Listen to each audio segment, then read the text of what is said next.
I just want to mention one preface before I start with the Agadot. I recently, this afternoon, in fact, listened to a talk by Rav Meir Lichtenstein, which is relevant to what we're all doing right here. As you know, in theory, there's a prohibition to study Torah on Tisha B'Av because, quite frankly, it's enjoyable. It's a source of joy. And there is an idea that, but if it's sad topics, right, we're discussing the destruction, we're discussing Eov, Eicha, Yirmiyahu, or stories about the Churban, that's appropriate. Now, the standard interpretation of that would be that, oh, that's because those are sad topics.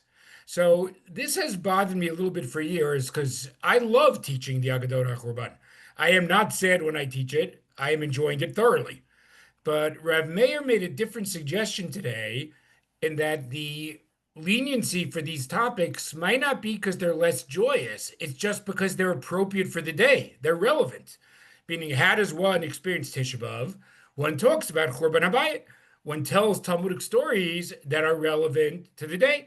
So I'd like to go with that interpretation, and therefore, if we're all enjoying it, I think we can feel okay. Okay, but this is a way to experience the day. Okay, so let's start. So we are talking about a series of stories in Masechet Gitin that runs from Daf Nun Hey through about Daf Nun Chet. And some of them are famous, some of them are less so. What I'm going to do today is try to actually use the stories as a model. Because one of the things we struggle with today, both in the Jewish community and the broader community, is polarization and debate. I think both in the political world and the religious world, right? If one looks at America, it seems to me that the Republican and the Democrats find it harder to agree on anything these days.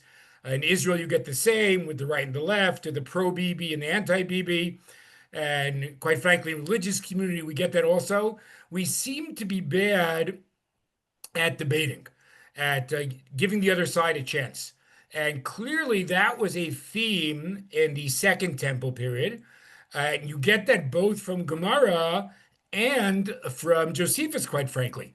Okay, in the Gemara, there's a sense that sinat chinam, right, groundless hatred, is the sin that causes the Second Temple's destruction. And if one reads Josephus, it's actually, if you're looking for good reading material for Tisha B'Av, I recommend the Roman-Jewish War. And there's a real sense that, how can you defeat the Roman Empire if the Jewish factions are fighting with each other, right? That makes it absolutely impossible. So we're going to use these stories a little bit to get some principles on how to navigate our debates. Okay, with that being said, I think I'm going to share screen here. Okay. Here we go. Let's see if this works. Okay, we're all good. Everybody see it? Yeah? Okay, great. So let's start. We're going to go a little bit out of order, actually. You Okay, know we're what? not going to You may want to make it slightly wider, I think. I think it's okay. easier for Let me people just to see if see it. Yeah, okay. maybe you can cut out the side, with the 1, 2 on the side and just make the page a little this. wider. Okay, let me just see if I can figure out how to do that. That was right? Well, that now just, I don't know how to make it a little wider, maybe. It's fine. I Okay, can read it, but if you can then find, how's that? yeah, better. Okay, it's a Good. miracle. Got I it. figured out Very- what to do technologically without asking my kids. What a day. There you Okay, go. great. Okay, so let's start with the second story, actually. Those of you who aren't so familiar, I would struggle with the terminology. I will translate everything. It'll be very clear. Okay, so there's a siege, right? The Romans have a siege on Jerusalem. And Rabbi Yochanan ben Zakkai thinks it's fruitless, and he would very much like to go talk to the Romans and see what could be arranged. And there's a group called the Biryonim, right, the Zealots, who think that independence is the most important value and will fight to the death, and they won't let anybody out. Now, one intriguing thing is that the leader of the Biryonim, the leader of the Zealots, happens to be Rabbi Yochanan ben Zakkai's nephew. So Rabbi Yochanan ben Zakkai thinks maybe I could negotiate with my nephew to get out of Jerusalem and talk to General Vespasian. So let's start with source 2. Abba Sikra, that's his name, Rosh Biryoni Yerushalayim. He's the head of the Biryonim. Bar Achte de Rabbi Yochanan ben Zakkai, and he's the son of Rabbi Yochanan ben Zakkai's sister. So he's the nephew. Shalach leis, Rabbi Yochanan ben Zakkai says to him, Ta bitsina legabai. Come to me privately, right? Let's have no one know. We'll have a secret meeting. Ata Amrle, so Yochanan Zakkai says to his nephew, the chief zealot, Ad Emat Avida tu Hachi. How long will you do this? Ukatlitu leila alma bechafna. You'll kill us with famine, right? It's classic. When there's a siege, there's not enough food inside. So Yochanan Zakkai says, "Are you going to let us all die here?" Now the response is fascinating because you think he's going to ideologically argue. No, we have to fight the Romans to the death. Amalei my avid, what can I do? Diamina luhumidi katluli. If I say to anything to them, they'll kill me. Now, I just find this fascinating. The chief of the Biryonim is afraid of the Biryonim, right? He's afraid of his fellow zealots, right? If they see me showing any weakness, letting my uncle out, it's all over. Okay, now, just in the interest of time, I'm going to stop reading in a second and just summarize in English. We'll pick up the text shortly. So he says to his nephew, "Can you make some kind of plan to get me out?" So the nephew says, "Well, let's first start a rumor that you're sick." And everyone will ask, "Oh no, Rabbi Yochanan Zakkai is ill," and we'll bring something that stinks and put it with you right this way. You'll have a smell, and we'll say that you passed away. Right? We'll create this ruse, and then your students will your students will carry you because we don't want someone else to carry you and discover you're alive. So let your students carry you. And I guess all burials took place outside of the city, outside of the walls of the city. So that's the one way we'll be able to get you out, right? If we pretend that you're dead.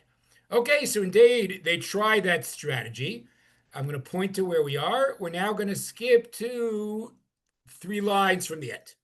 Okay, Nichnaspo Rabbi Elazar mitzad echad, Rabbi Yeshua mitzad acher.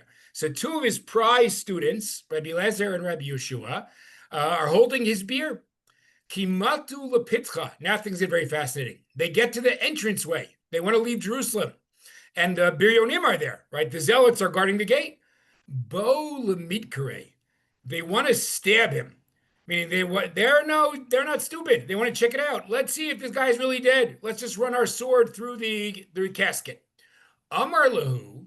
So apparently Abba Sikra says Yomru, but they'll say Rabban Dakru, right? These Jews are terrible. They stabbed their rabbi. It's going to look terrible.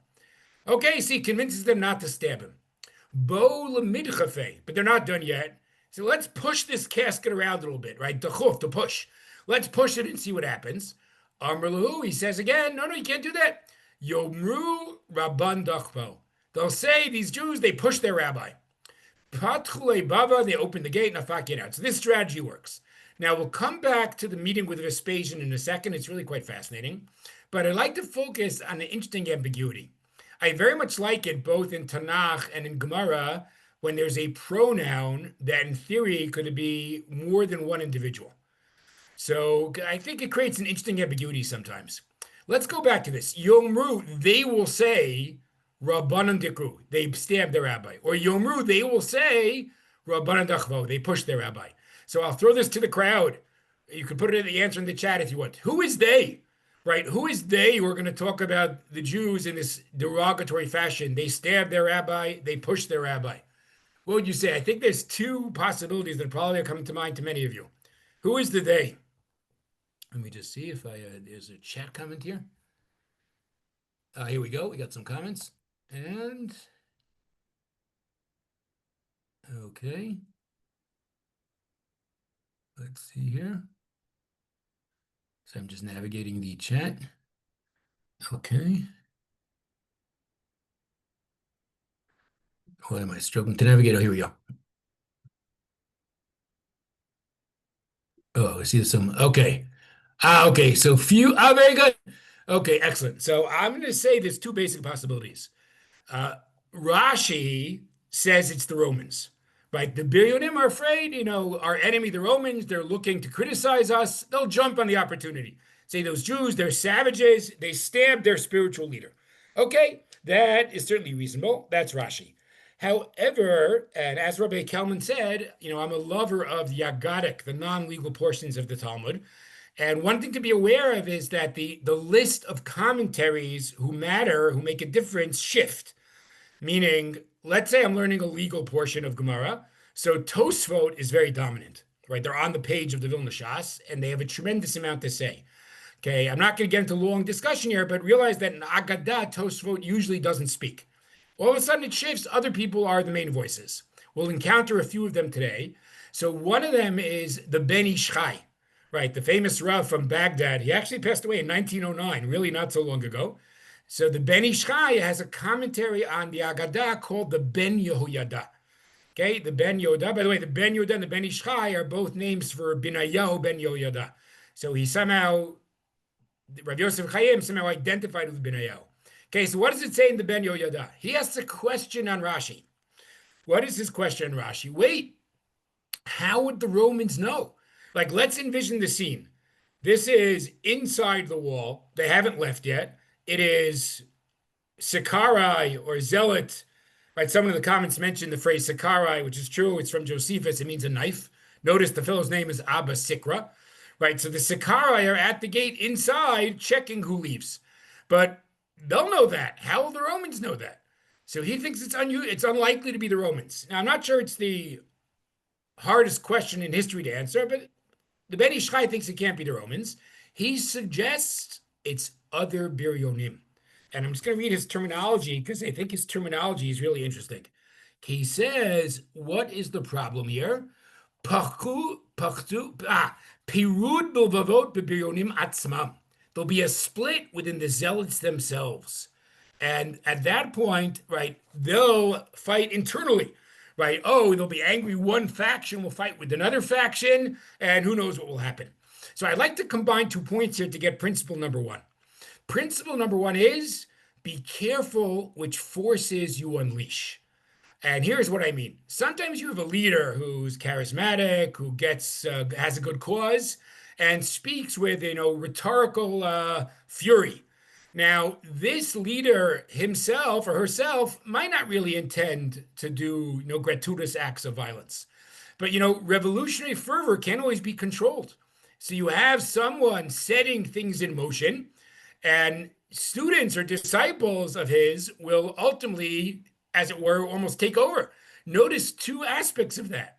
We have Abba Sikra saying, I'm afraid to say anything. Notice he's already afraid of his disciples, right? I'll be killed. He's afraid of his followers. And if the Ben Ish Chai is right, you have a similar theme later. Wait, but they're going to start fighting with each other, right? They're so passionate about this that there'll be this internal split. And there'll be 2 different groups of zealots that are at each other's throats. So that would be principle number one. You could feel very strongly about something and you could be very energetic about it, but just be wary of the forces you unleash, right? The forces you unleash might not only be against the enemy, the Romans, they might up swallowing you yourself. Okay, that's number one. We're now going to go to principle number 2. Okay, here we go. Okay, so now Rabbi Yochanan Zakkai gets out. We're now in source 3. And he actually encounters Vespasian. And he says to him, Kimat alatam, when he arrives there, Ama Shlom alech malka, Shlom alech malka. Shalom aleichem, good to meet you, the king, the emperor. Now, at this point, Vespasian is a general and not the emperor. So Vespasian protests. He says, really, I should kill you now. Right? This is not respectful. Right? You're calling me the emperor when I'm not. I am the general, not the emperor. Okay, so I'm going to again summarize a bit here. So Rabbi Yochanan Zakkai says, no, surely you'll be the king. Because he has a pasuk that the only person who could defeat Jerusalem is a king, right? He quotes a pasuk, V'ha-Levanon ba'adir yipol, right? Lebanon will fall to some great man, some strong man. And he says Adir means a king, and Lebanon is the Beit HaMikdash. So I know that the Beit HaMikdash would only be subject to destruction from a monarch. If you're able to destroy it, you must be a future monarch. Okay, then Vespasian says, 1 second here. If I'm the emperor, why did you take so long to come to me? There's been a long siege. What took so long? So Yochanan Zakkai gives the obvious answer. He says, the Biryonim, the zealots, didn't let me. So I couldn't come out. Okay, now comes the most fascinating part. Again, I'll point to where we are. Okay, and Vespasian thinks he's got a good parable to show Rabbi Yochanan Zakkai's faulty logic. Let's take the parable slowly. Amrle, he says, this is the emperor, this is Vespasian talking. Ilu chavet shel dvash. Let's say there was a barrel of honey. Udrakon karuchala. And there's some kind of snake or scorpion wrapped around it. Okay, so what's the nimshal? What's the meaning of the parable? So Yerushalayim, the Beit HaMikdash, is this barrel of honey, and the Bionim, the zealots, are the scorpion, and they're preventing us from functioning. Lo hayu shovrin et hachavit. Wouldn't we break the barrel b'shvil drakon? Meaning this snake or scorpion is so dangerous, let's get rid of it, even at the cost of breaking the barrel. Now, notice in that mashal, the emperor seems to be assuming even at the cost of breaking the Mikdash, at all the good things, right? Do whatever you can, right? The zealots are such a problem.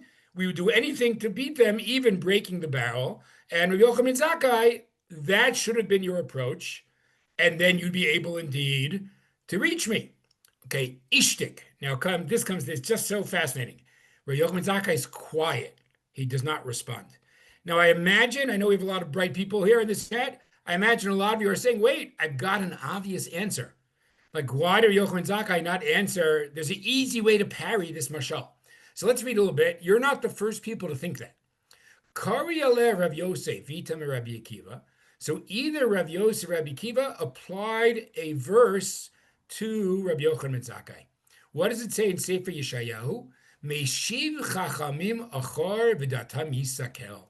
Sometimes God places or moves the wise backwards and confounds their thinking. It's almost like God arranged that Yochanan Zakkai got confused, that he was not able to answer, because they think there's an easy answer. What should he have said? And I think all of you probably thought this. Wait, but what if I could remove the snake without breaking the barrel? Maybe I should wait for that opportunity. He should have said to him, Shaklina and Tzavta, you take tongs, Ushaklina le darkon, and you grab the snake with the tongs, Vikalina and you kill it. And now the chavita shavkina la, but the barrel, the chavit is still good. So it seems pretty obvious. Again, let's just get the parable down the mashal. Vespasian says, surely you would break the barrel to get rid of the darkon, the snake, and Rav Yochanan Zakkai is quiet, and Rav Yosef and Rabbi Akiva are astounded. There's an easy answer. Why did he just not say to Vespasian that I wanted to keep the barrel, make the barrel secure, and kill the snake? Okay, we're going to come back to that in a minute, but I think there's an amazing contrast. Sometimes when you're a good literary reader, the key is to see a contrast and see what that contrast means. So we're now going to go to source 4. Again, I'm going to skip a little bit, just there's too much interesting stuff, and I want to get to a lot today. So let's go to towards the end. Okay, now some of you might know this is pretty famous. Vespasian is extremely impressed with Rabbi Yochanan Zakkai. So he says to him, it's almost like a classic, legend, right? 3 wishes, or ask me for something. Ask me for, right? I'm very impressed with, oh, sorry, I forgot one thing. In the interim, word came from Rome that the emperor is dead and the Roman Senate has voted for Vespasian. So indeed, Rabbi Yochanan Zakkai's prediction came true, that he's going to be the king. Okay, so now he says, I'm so impressed with you. Tell me what you'd like. Okay, now Rabbi Yochanan Zakkai is one of the most famous scenes in Jewish history, has 3 requests. Give me Yavin and its sages, right? Meaning we need the rabbinic leadership to survive, and the family tree of Rabban Gamliel, right? He was the patriarch, apparently like a religious political figure. We need the Nisim also. And there's a famous story with Rabbi Tzadok, who was fasting for preventing the Churban, and he fasted so much that it wasn't obvious how to cure him, how to restore him to health. And I guess the Romans were the most medically knowledgeable at the time. So provide medical care to cure Rabbi Tzadok. Okay, so again, the 3 requests of Rabbi Yochanan Zakkai are Yavin and the sages, the family tree of Rabbi Gamliel, and curing Rabbi Tzadok. Now, once again, it's really amazing. It's the same 2 scholars. Rav Yosef and Rabbi Akiva say, God confounded his wisdom. Very strong parallelism. And here also, they have something else he should have said, just like before. Why didn't he say, just leave us be this one time? I mean, why didn't he shoot for everything? Instead of asking, basically, what's Rabbi Yochanan Zakkai's approach? Well, if there's going to be a Churban Habayit, there's going to be a destruction, I'm going to make sure we could survive. That's what we need, these 3 items. But why didn't he go for the home run? Why does you like me so much, Vespasian? Let us be this time and keep the Beit HaMikdash standing. Okay, now comes the best part. Because remember what happened the first time? The first time, the Gemara, Rabbi Yochanan Zakkai is quiet and he gets criticism. Here, the Gemara defends Rabbi Yochanan Zakkai.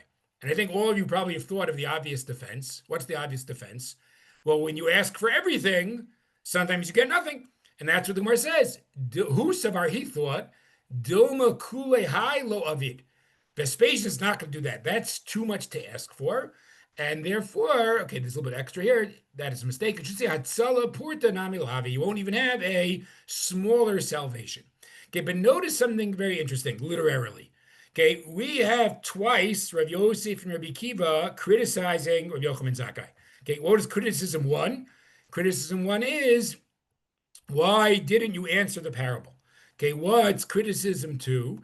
Criticism two is, why didn't you ask for sparing the Beit HaMikdash? But here's what I find most interesting. Why does the Gemara defends Rabbi Yochanan Zakkai the second time, but doesn't defend him the first time?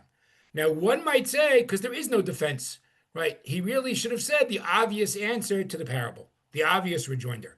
But let's dig a little deeper. Does anyone here in this chat, I don't know what to call it, in the Zoom share, anyone have a defense of Rabbi Yochanan Zakkai in the first issue? Like, why didn't he give the obvious answer to Vespasian? Right? He could have easily taken care of it. Right? Vespasian, your mashal doesn't work because you want me to destroy the barrel of honey, but I would like to keep it. So what does someone say? Why? Yochanan Zakkai is no dummy. Why would he not have thought of an answer to the parable? Okay, excellent. Okay, whoever Khan is, very good. Okay, so I think we get to a second principle here.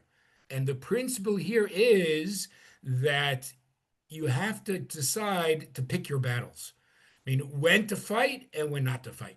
Now, I think someone just said it very correctly. Roman generals arguably don't like to lose arguments, right? So even if they say a point you could easily counter, I think you have to ask, should I counter it or not? Like, maybe it's smarter to just let it be, right? I know when I need to fight. I know when I need to argue. But that's not this particular argument. That's not right now. Right now, it's fine if he gets the last word. And this, again, by the way, is in the Ben Yehoyada, that he knew the answer but chose not to say it. What's interesting, he goes even a step further, which I'm curious what you guys think about this. He even thinks Vespasian understood that he could have been countered. Like, Vespasian realizes at some point that his parable is not the most convincing parable in Roman history, but he realizes that Yochanan Zakkai chose to let it be, and that's part of his respect for Yochanan Zakkai. Now, I don't know if one has to go that far, that Vespasian realized it, but I think one could easily argue that Yochanan Zakkai made that call. And now we're going to get our second principle about fighting in disputes, which is two things. A, you have to pick your battles, and B, you don't always have to have the last word. I think these are absolutely crucial points. Like, let's say there's two factions and we disagree on 8 things. So it's going to be disaster for Am Yisrael if we fight over all 8. And everybody has to figure out, I really care passionately about A, B, C, but I can be pretty flexible about the other 5, even though I have a position. It's not necessary for me to argue on every single count. I think we'd have a much healthier society if we would think in those terms. And I'll go another step. Right. And this is, I realized this later in life, but I think it's a very important realization, right? It can't be that in every argument you have to have the last word.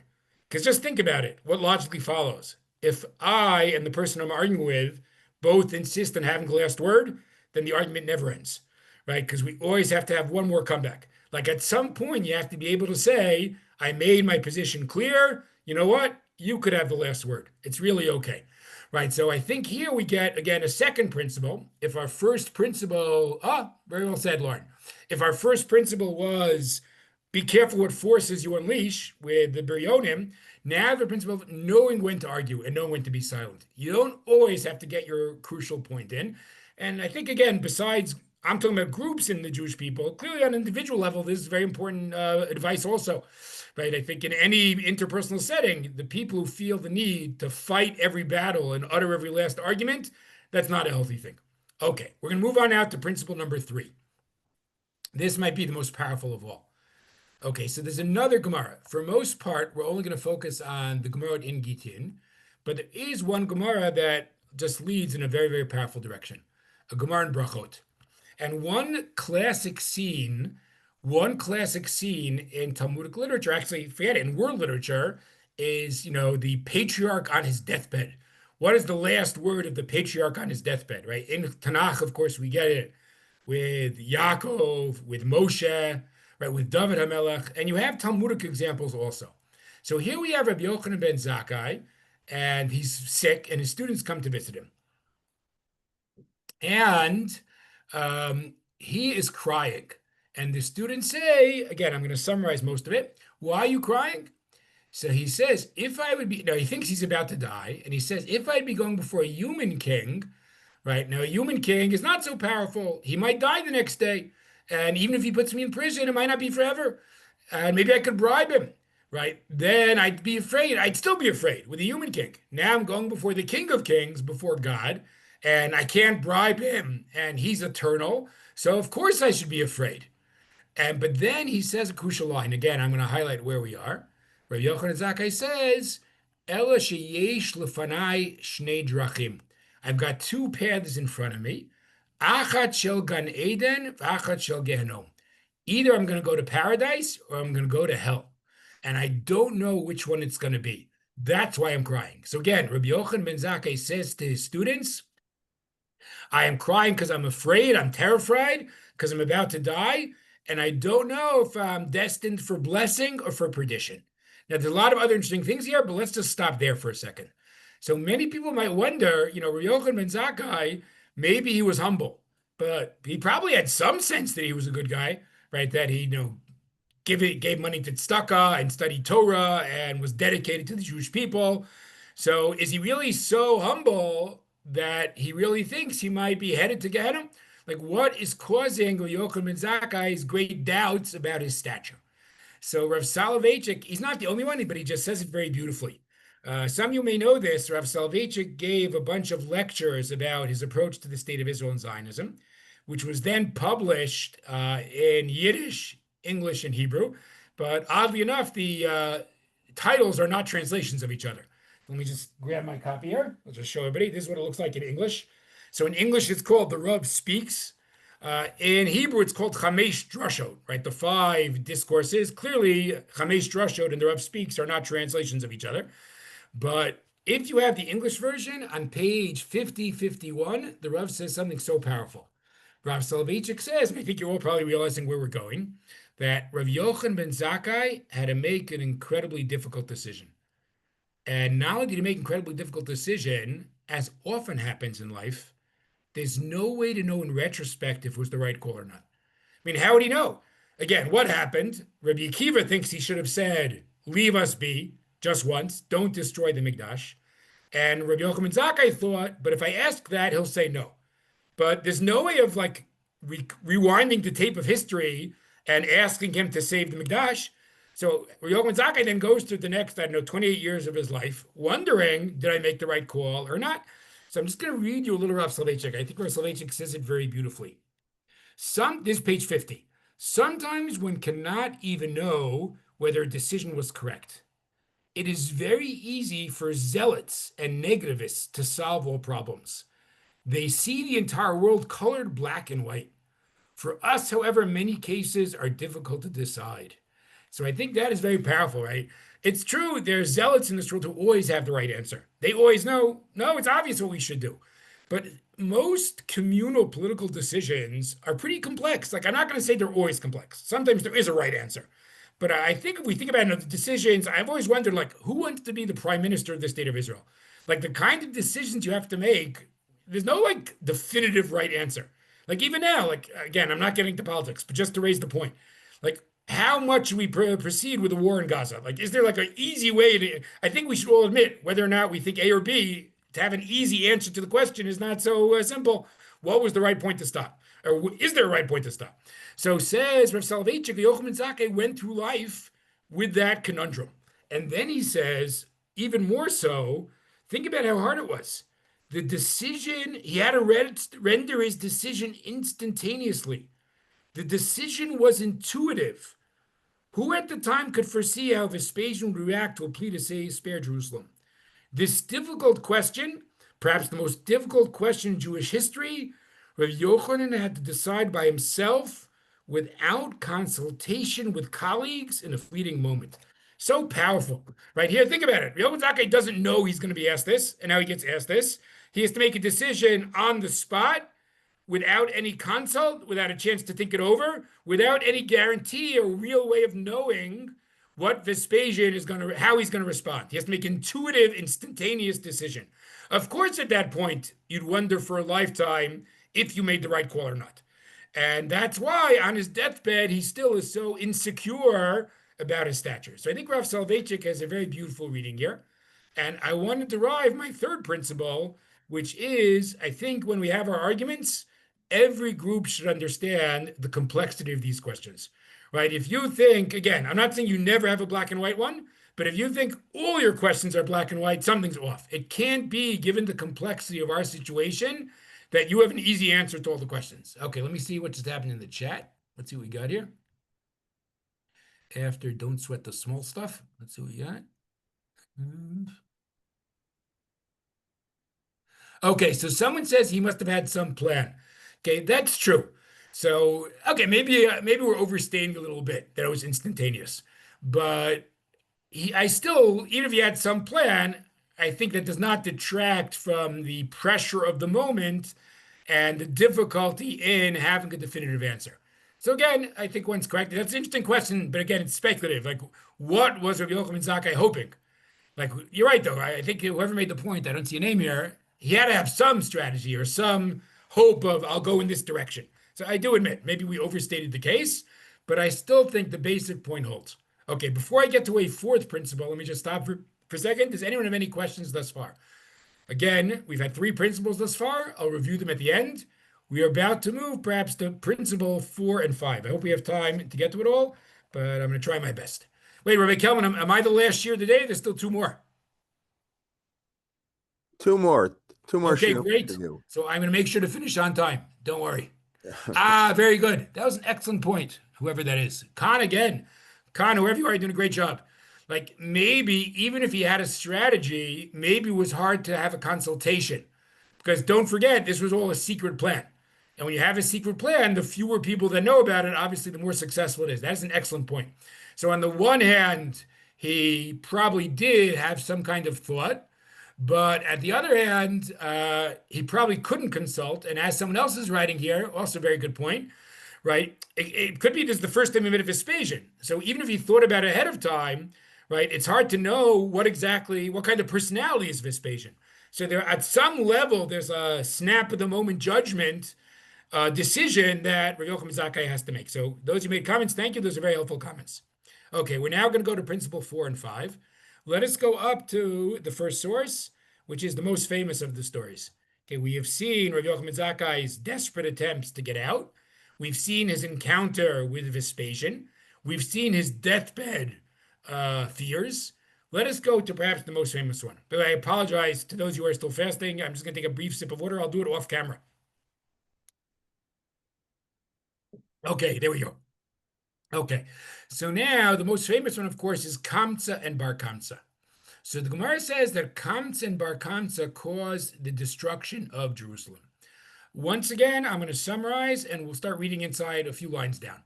So this is pretty well known. There was a fellow who was a friend of Kamsa and an enemy of Bar Kamsa, and he made a party, and he said to his servant, go invite Kamsa, my buddy. Now, it's a little confusing to have these two similar names. So the servant, unfortunately, goes and invites his enemy, Bar Kamsa. So now the party is beginning, and the owner of the party, right, the person who owns the place, sees his enemy sitting there. And he says, what are you doing here? You're my enemy. I want you to get out.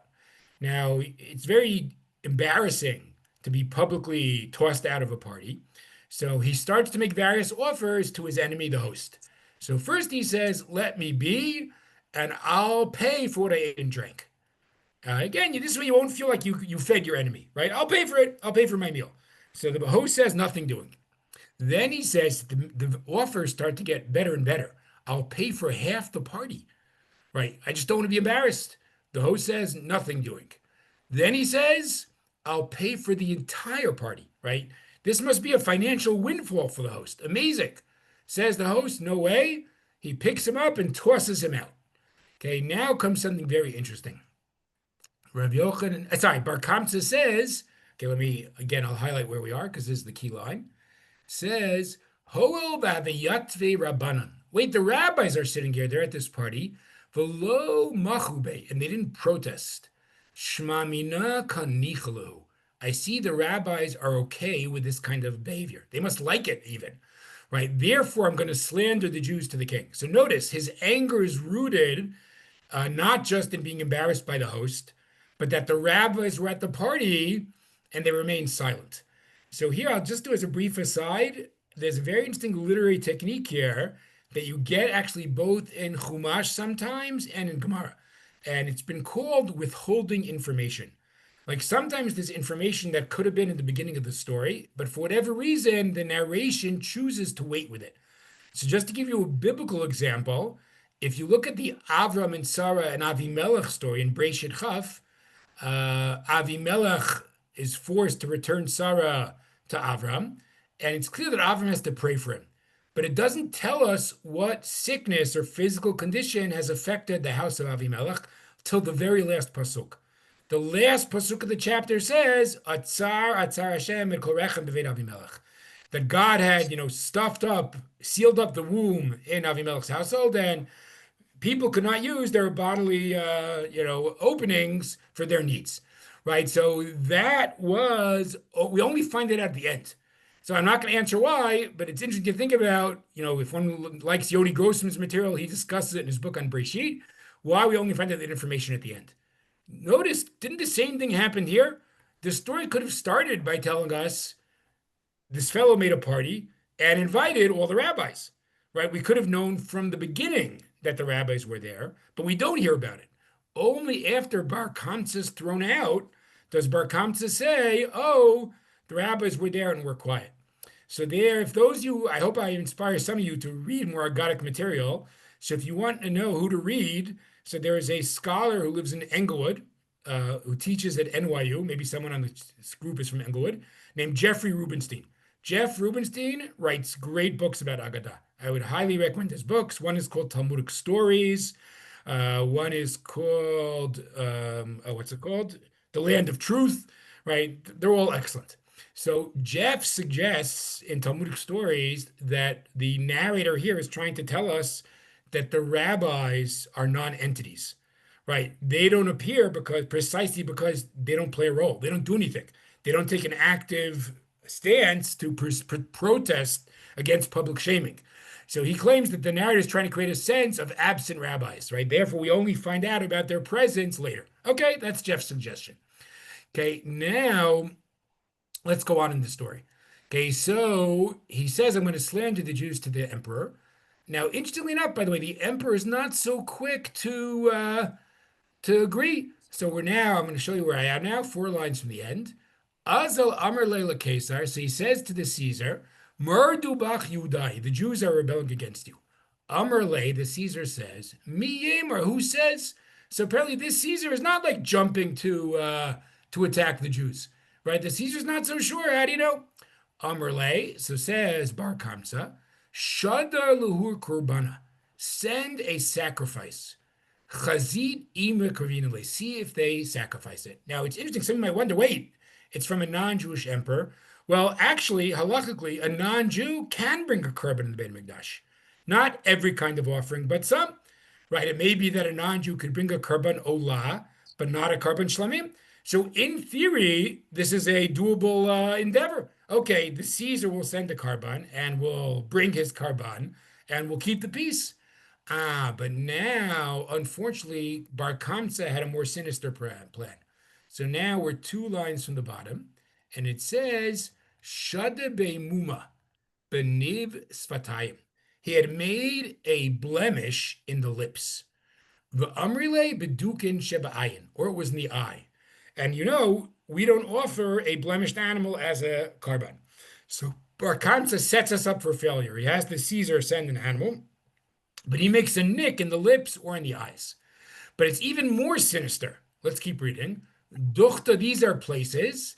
Dili didan have a muma. It's a blemish for us. Uli didhu lav mumu, but not for them. Meaning the Romans also had like laws of sacrifice. They also brought offerings, But apparently, and they also would not bring a severely blemished animal, but they had different standards. What's a blemish? So apparently, a nick in the lips would be a blemish for us and not for them. So notice what Bar Kamsa has cleverly done. He set us up for failure because if we say we can't offer it, there's a cut in the lip, right? The Caesar and the Romans will say, that's not a blemish. What are you talking about? A blemish is if its leg is broken. That's a blemish, not a cut in the lip. Okay, now there's a part that I'm skipping, just that everyone should know.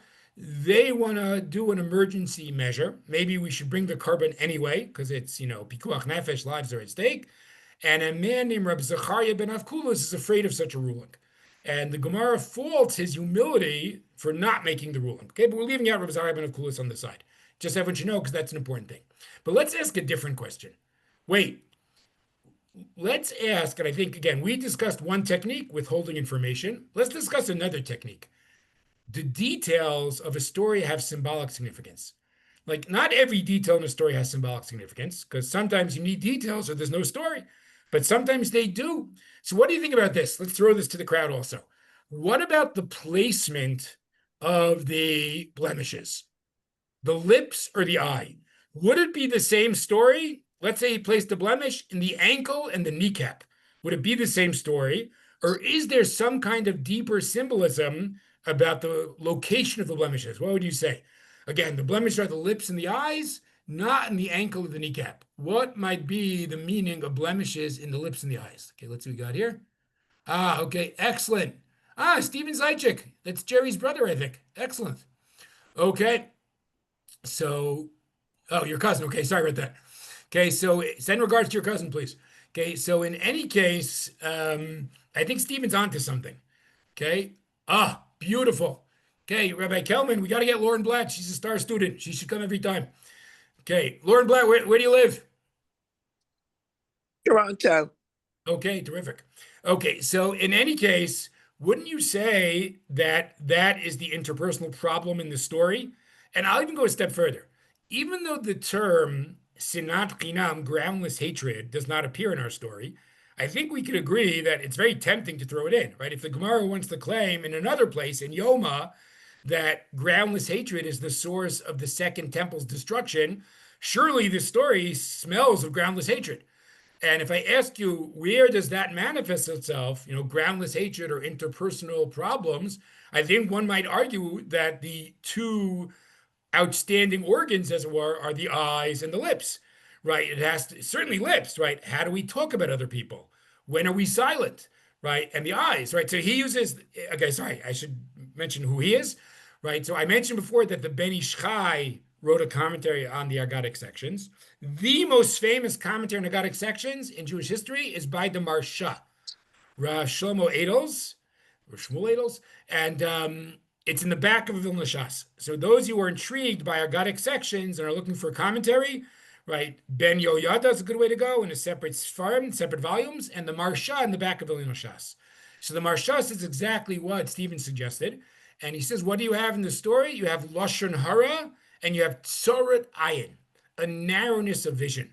I don't know a simple way to translate Tzorat Ayin, but I'll translate a little bit of a fancy way. You might say, looking at somebody with a jaundiced eye, right? You don't like seeing somebody else enjoy life. That's Tzorat Ayin. So let's think about our story. Wouldn't we all agree that that's what happens here? What do you have in this story? Well, the rabbis, well, actually, we'll start. It's interesting because I think there's a lot of vision and a lot of speech or silence. First vision, the host cannot take seeing his enemy have a good meal. When he sees his enemy bite into the corned beef sandwich, he's furious, right? So that's the Tzorat Ayin. That's the jaundiced eye. But as Stephen suggested, you also have the rabbis. They saw it, right? And they should have been impacted by seeing it. And they did it. And now let's move to the speech. They stay silent. And what does Bar Kamsa do? He slanders us to the emperor. So you've got problematic eyesight, problematic vision, and problematic speech. So I think the metaphor is beautiful and powerful, right? The animal has the blemished eye and blemished lips. But what's the Gemara really saying? Am Yisrael has blemished eye and blemished lips. Okay, so this is, I think, very powerful reading of the story. And it gives us perhaps a tool to use in our Agadic interpretation. When, and I'll just to give you some categories if we get back to our main theme here in terms of looking for symbolism. Where might I find symbolism? In an object. What object is in the Gemara, in the story? I might find symbolism in a number, right? Is the reason why a certain number was given. I might find symbolism in a name. For example, in this story, which I'm not going to do, one might ask, wait, does kamsa and bar kamsa have a particular meaning? Is there some kind of illusion here in their names? So here also we've done that. We've said, what is the symbolism in the location of the blemishes? And I think the Marsha is rather convincing. Okay, terrific. Okay, Lauren, I'm sorry. I did not grow up in Toronto, so your father did not teach me Hebrew, but I'm sure it would have been good.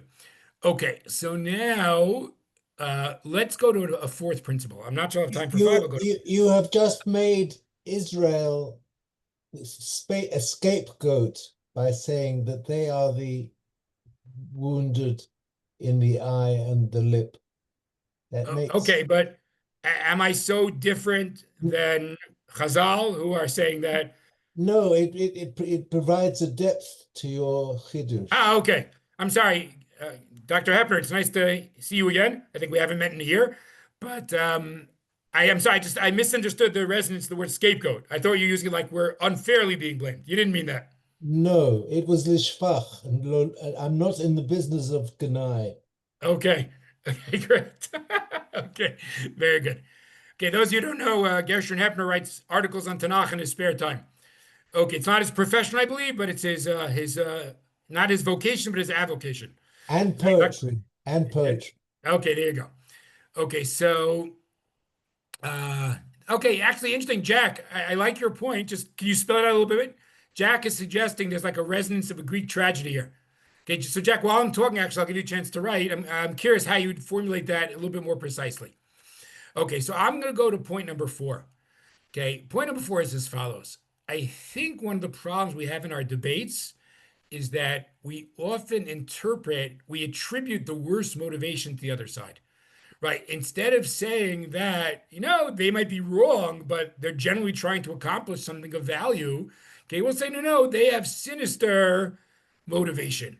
Right, so just to give you an example, okay, again, I don't get involved in Israeli politics, but I don't know, let's try this. We'll try both, one against the right and one against the left. Like, let's say the right says to the left, oh, you don't really care about Haredim being drafted, you just want to bring down the government. Which again, whatever the right answer is, I don't think there's any reason to say that, right? It's actually a legitimate complaint that other groups are risking their lives and unfortunately losing their lives while the Haredim are not. So why attribute like some other ulterior motive? Just debate the issue without ulterior motives.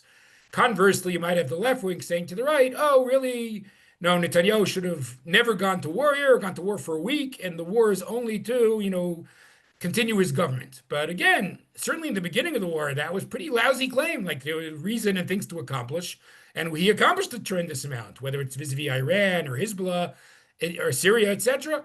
So again, let's just debate the issues instead of attributing like sinister motivation to the other side. Now notice, you might say, where is that here? But I think even here you get it a little bit. What does Bar Kamsa say? What are Bar Kamsa's words? The rabbis were sitting here and they were silent, right? It must be nichalu. Notice the assumption. Nichalu means they like it. It's pleasant for them. Wait, but is that really the only read? No, I could think of other. Now, let me make it a further point. When you have another read, it doesn't even mean they're noble, but there could be less, even among the non-noble reads, they're worse and better. I think we could all think of other possibilities. What's a simple possibility? Alternative. Why did the rabbis not speak up? Not necessarily because they like this behavior. Okay, what is an alternative? Again, I guess we could debate whether it's better or not, but I do think there's an obvious alternative. The rabbis didn't speak up because they were afraid. Okay, this fellow through the party sounds like he's a rich noble. We all know that wealthy people can throw their weight around. Maybe the rabbis had a loss of nerve, right? They are certainly against public shaming, but in the moment, cowardice won and nobody spoke up. Now, again, I'm not justifying that. Of course, that's wrong. But maybe that's not the same as saying nichlu, right? They went home and rubbed their hands in glee. Yay, we saw Bar Kamsa get publicly shamed. So maybe even here, Bar Kamsa is guilty of what I'm suggesting here of, oh, someone wronged me. I'm going to attribute the worst motivation possible. It must be that the rabbis didn't speak up because they love this kind of stuff. Okay, I think I probably should not try to sneak in a fifth theme, but let me review the four and see if there's a final comment. Oh, that's very interesting. That was very clever. Okay. Okay, Rabbi Kelman. I know in hockey games they sometimes have like the three stars of the game at the end.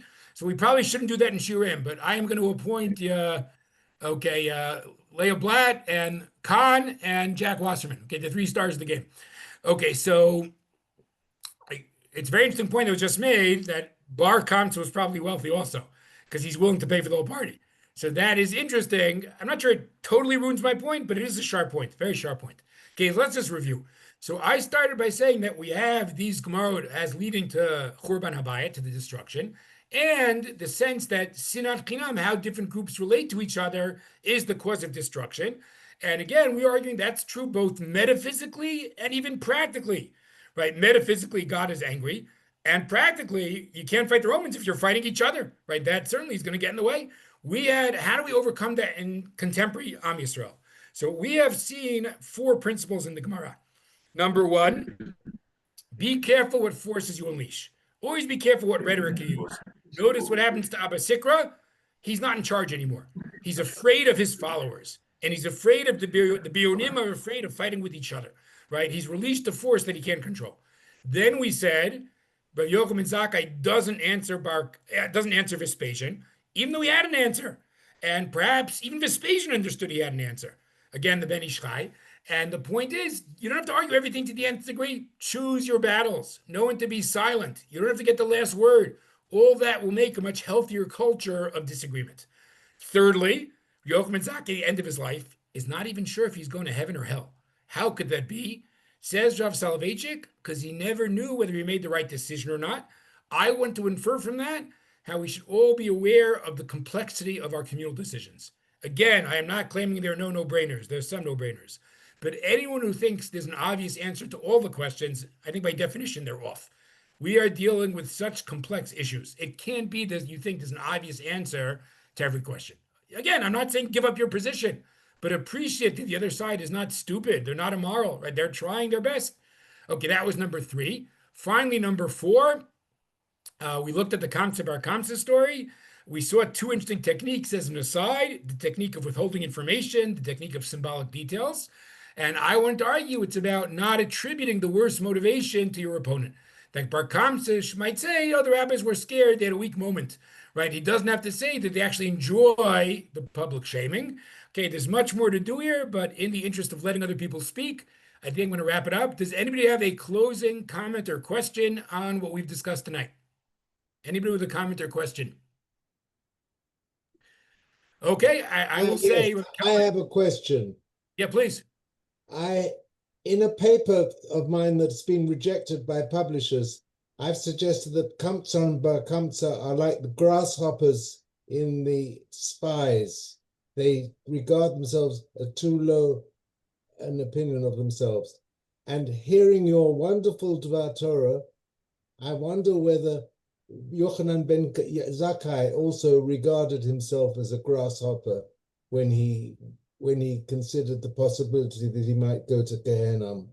Okay, that's extremely. It's Dr. Hepner talking, right? Yes. Okay, that was extremely clever. I'm just giving you one more thing you could add to your paper and one reference. Maybe you could say the same of Zechariah ben Avkulos, right? Because the Gemara says his excessive humility was a problem. That could also be. I did. Excellent. Excellent. Way to go. I'm sorry they rejected it. I'll just tell you, look at Jeff Rubenstein's Talmudic stories. I've sent the paper to Jeff and he liked it. Oh, okay, there you go. So once we do that, I can't help you anymore. You already made the right references and you gave it to the right fellow. So yeah, I apologize, but it sounds like a good theory to me. Thank you very much.